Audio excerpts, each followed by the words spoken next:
A Neighbor's Choice.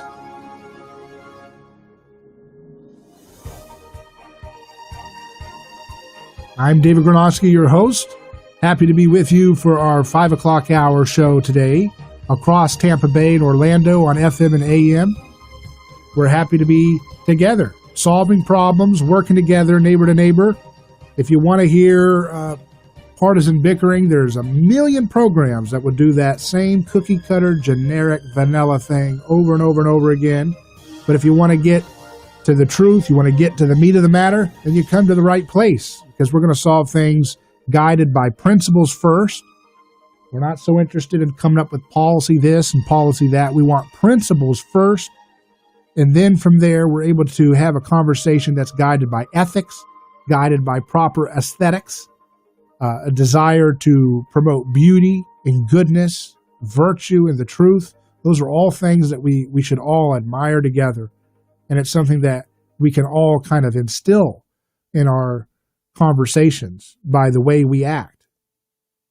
There is a desire to have a conversation that tears down people and is all about personality and emotionalism. And that's not something that we're not going to thrive going after tearing down personalities. Oh, vote for this person and get rid of this person, and therefore your problems will be solved. This is not a solution that is going to help anybody in the long run or the short run. Nothing of it. Politics is not the answer. And I'm going to keep saying it over and over again until this becomes the mainstream way that we think about things. And it starts with one program, it starts with one person, whatever it takes, it builds. And I know that the vast majority of folks listening out there in heartland America and middle-class America and the real world, rich, poor, whatever, the vast majority of folks, they agree with this message wholeheartedly. We shouldn't be in wars that are undeclared. We shouldn't be going around policing the world. We shouldn't be sanctioning countries. We shouldn't be getting into police actions between rival factions in countries far, far away. We shouldn't be spending $1 trillion of our children's money with debt for wars that are elective wars. That's the most immoral thing I could ever imagine. Can you imagine that sentence? I mean, think of that phrase I just said. Elective wars. What in the world? Is that possible? That people could do that? Absolutely. It's being done in your name. It's being done with your pocketbook. Elective wars. What does the word elective mean? It means it's optional. You don't have to do it. It's not necessity. It's not vital. It's not a matter of self-defense.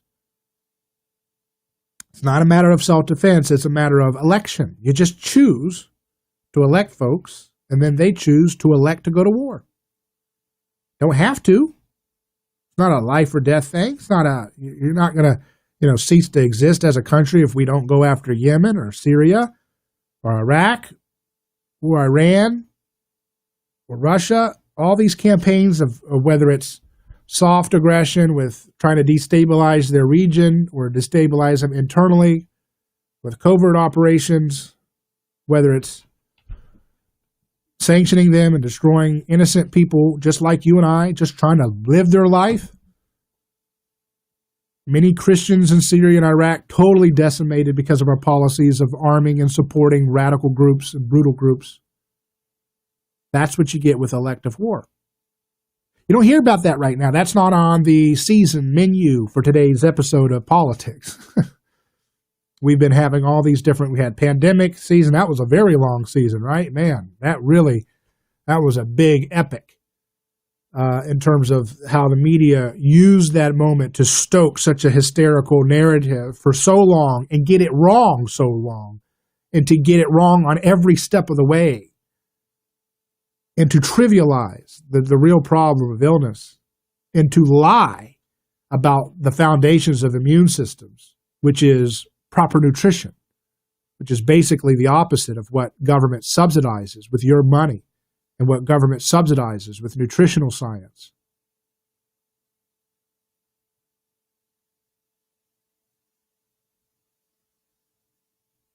But that's where we're at. We live, as Ron Paul said, Truth is treason in the empire of lies. And boy, do we live in an empire of lies. Lie after lie after lie. And we become so numb to the lie that we're not able to see straight. But the only way we're going to move forward is if we take responsibility for what we have in our own life to do, to tell the truth, and then to get to work. I believe that so many of the problems we have today could be solved if we learn to think for ourselves, to stop settling for politics as our answer. It's not just about voting, okay? It's about giving your mind space to places that are corrosive to the good life. When you give your mind space in terms of how much of your day is occupied about the narratives that folks with very cynical, political power-driven ideas and a lot of groupthink, bad, malicious thoughts of accusation and blame and deception, when you give your mind space over to that world for hours a day, whether you're actively watching the content on television or social media or in a magazine, or whether you're brewing and stewing on it, when you give over your mind space, you don't have an infinite time on this earth. So when you allow that mental real estate to be occupied by junk food at the best, destructive, toxic poison in reality oftentimes, which is this political discourse, what happens is you are wasting opportunities for you to improve your life and improve your community's life and to pursue the truth. Now, at the same time that we unplug from that toxic dialectic of left versus right that the media wants us stuck in, we should have a conversation with those who are still locked in that frame, that mental prison, so to speak. And so on my program, I try to have conversations with every person who I feel like we can get a conversation with that might be a learning opportunity. Doesn't mean we agree with 90% or 100% or 1% or 0% of anything that everybody who comes in our conversation says. But nevertheless, there is a radically subversive thing about having a dialogue with free, independent framework of thought as the foundation of where we're going to have a conversation with, rather than, succumbing to groupthink, succumbing to partisan blame games. Having a dialogue between, different groups that are motivated by police reform or prison reform or tax reform or gun law change. Have a conversation with these folks. Don't allow the framework to be mediated between massive billion-dollar corporations that are cynically looking to exploit people's tensions to create a narrative by which they can make money off of politicians and make money off of policies and government and make money off of consumerism that exploits narratives in a way that pits people against each other. Human beings love drama. They love fighting. They love arguing. And it's okay to argue up to a point. But when we allow that human quirk of love of drama to get out of control to the point where mega corporations are getting us to do virtue signaling on left or right, mostly on the left. That's so weird. I just think it's so weird that we can't identify this weird alliance between the big corporations, big business, and the radical anti-property left. We don't see why do they always work together? And why are they always scapegoating and savaging the liberties of the vast majority of the middle class, which is the vast majority of the population? So this is the whole mess that I'm trying to sort out with you, is that this dialogue that we can have where we don't play the left versus right frame has a power in destroying that toxic mind space of politics and helps free ourselves from that anger and complacency and that tension so that we can breathe the fresh air of freedom and then pivot ourselves towards getting things done to serve our fellow human beings regardless of who they are and where they, fall on the political landscape. We'll explore this and more in just a moment, live on A Neighbor's Choice. Number to call, 727-587-1040, 727-587-1040. We'll be back in a minute.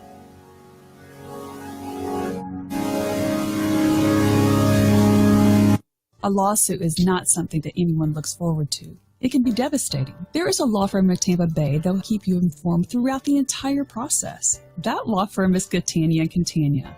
Personal injury law is defended with full disclosure. There is no guessing game. If it's an auto accident, medical malpractice, nursing home negligence, unsafe working conditions, or motorcycle accidents, the law firm of Catania & Catania will handle the process worry-free from start to finish.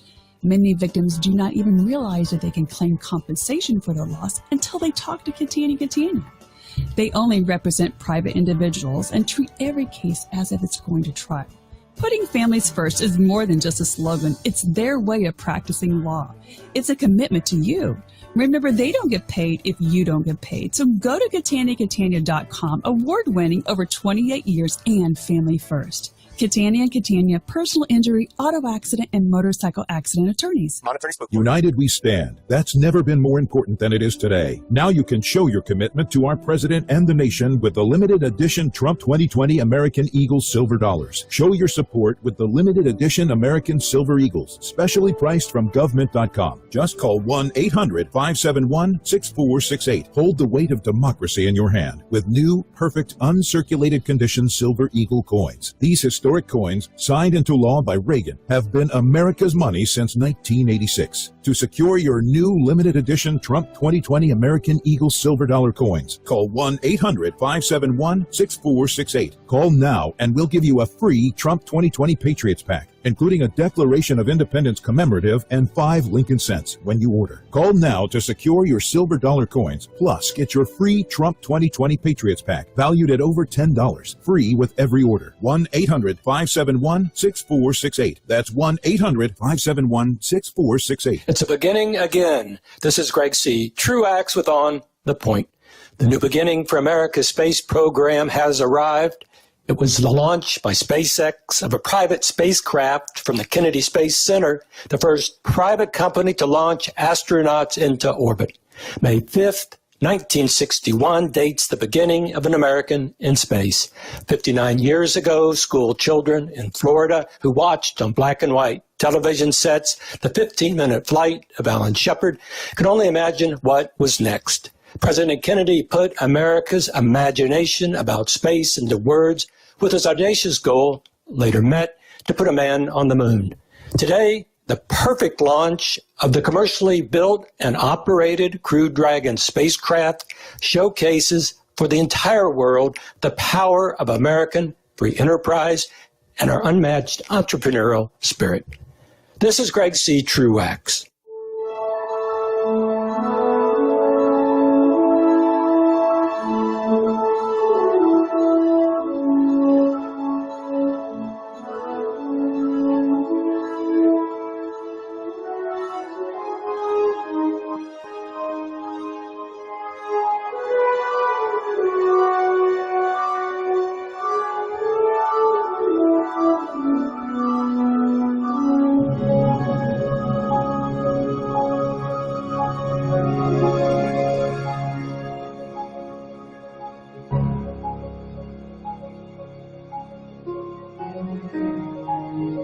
So when we get into finding solutions for our problems, we have to think about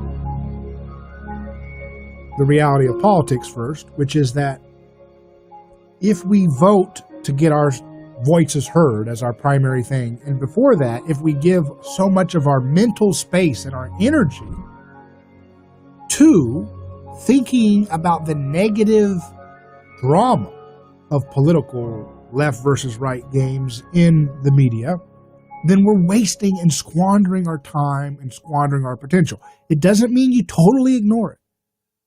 There's a place, obviously, I'm doing this show in a way in which I engage the news cycle, but I also pivot to things like nuclear fusion, and I pivot to things like how to get rid of COVID-19 using azithromycin and doxycycline as a potential cheap antibiotic way to eliminate the senescent cells, which are correlated with lethal in cases of this virus for the elderly and those who have a prevalence of senescent cell accumulation in the body. Cheap generic drugs, doesn't require government insurance, doesn't require health insurance to afford. See how it totally throws out the political frame, and you look for solutions. And when you do it that way, when you're looking for, okay, what's the heart of the problem here? You got two people, or let's say two false dialectical choices about left versus right, both getting some truth and then mixing it with a lot of garbage in various levels, various shades. It's not equal 50-50 on the right and wrong on every little thing. But by and large, they're more obsessed with each other than they are with reality, right? And so when you think about reality, you say, okay, what are they mad about? So, for example, with the whole shooting of George Floyd and the killing of Eric Garner, who says, I can't breathe, both these gentlemen, by police, left and right squawk and yell at each other. They say, no, police are saints. The other one says, no, the people that they're arresting are saints. And then there's this fight about personalities, right? And then race, whose race is the villain and all this stuff. And it's totally missing the point. If you get rid of the law that unjustly sends government coercion into the pathway of someone selling cigarettes like Eric Garner, get rid of the regulation, the license needed for selling cigarettes like in New York, get rid of that law, and then that instance wouldn't have happened. And then get rid of the law for other nonviolent choices, like sending people with guns to tell someone to change their broken taillight, like they did with Philando Castile. Didn't need to do that. You didn't need to have a law that says we're going to use a man with a gun to tell you to change your taillight. That's not castigating blame on the police individual, and it's not castigating blame on the person who is persecuted by this. See, that you remove yourself from that fake dialectic that left and right wants you to stick on, and you get to the principle. Why is this law here? Why is this situation here? This is a systems way of looking at things, and you don't hear that in media from hardly anybody, except what we're doing on this program. And then when you take that systems perspective and then you try to apply it, okay, so if we're going to get rid of these bad laws, we still have problems to solve, right? Because where these regulations and laws exist, they're ostensibly there to try to solve an underlying problem. All they end up doing is creating more and more chaos, more and more problems, like we see, tearing each other apart, tearing us all apart. That's what politics is going to do. So, but what do you do if you're going to say, all right, we've agreed with you, David, let's get rid of these bad laws, but we still have problems to solve. It's not just that's not a utopia, solution at that point. You're not done just because you get rid of bad laws. So what do you do at that point? Someone might ask. Right, David, we're on your side. Get rid of all these bad laws against nonviolent choices. Follow the Constitution and go beyond the scope of left versus right and start having law with real limitation. Law should only be used to protect life, liberty, and the pursuit of happiness, which is another way of saying the fruit of our labor or our property. So if we had law limited to those areas, then we wouldn't have all this constant blame game where we play these ritual blame game, hot potato games that politics does. So then what do you do when you get rid of those laws? Well, then you have to find solutions. Then you have to find the truth. So for things like I talk about oftentimes like medicine, and the reason why I talk about medicine is think about how medicine and health is the foundation for so much of the fighting, bickering, and suffering in human affairs. Since the dawn of time, we've had this weird issue with medicine men, right? And this weird issue with tribal chieftains and rainmakers to provide good fortune for those who need to live. And, pharmakos, the ritual that the Greeks used to do. So we have this weird tie-in that going back thousands of years to how we do our communities is very much tied into the way we look at medicine. So I spend a lot of my time explaining the reality of the bogus food pyramid that puts us eating massive amounts of carbohydrates as our primary means of fuel. And then I show you the science with the real experts who are not the mainstream media-friendly perspectives, who show you the truth about heart disease and how it's caused, and the myth about the fake news about what causes it, and then the truth about what causes it. And we do that for cancer, we do it for diabetes and Alzheimer's and metabolic dysfunction and all kinds of other issues that people have to deal with, because those things are the underlying foundations for so many of the diseases. But then the government comes in and they say, okay, we're going to have an FDA, we're going to monopolize what's allowed to be called medicine, and then we're going to make it cost $1 billion in 10 to 15 years to get our approval, which totally eliminates anything that can be patented. That can't be patented. Things that are natural, things that are generic, totally disparaged by that framework. So the money is always funding in the economy towards things that can be patented, not things that are naturally occurring. Because if you think about it, if you're a company, you spend $1 billion proving that vitamin C cures scurvy, you spend $1 billion and everybody and their brother can then sell vitamin C and label it as effective against scurvy. So you lost $1 billion, everybody else gets to sell with that claim on the label. So the FDA system is rigged. It's not a market. It's not capitalism. The little anarcho-communists don't know the first thing about capitalism except for the fact that they are the recipients of a lot of the decadent wealth, many of them. They don't know anything about medicine. They don't know anything about markets. They don't know how they work. They don't know what a price is. They don't know how it works. Supply and demand. They don't understand how rigged collectivism has introduced so much rigging into what we call our markets today. But my whole point in focusing on medicine is if you solve medicine with the truth of proper nutrition and solutions that don't have to be patented, things that don't require obscene insurance policies to afford because of government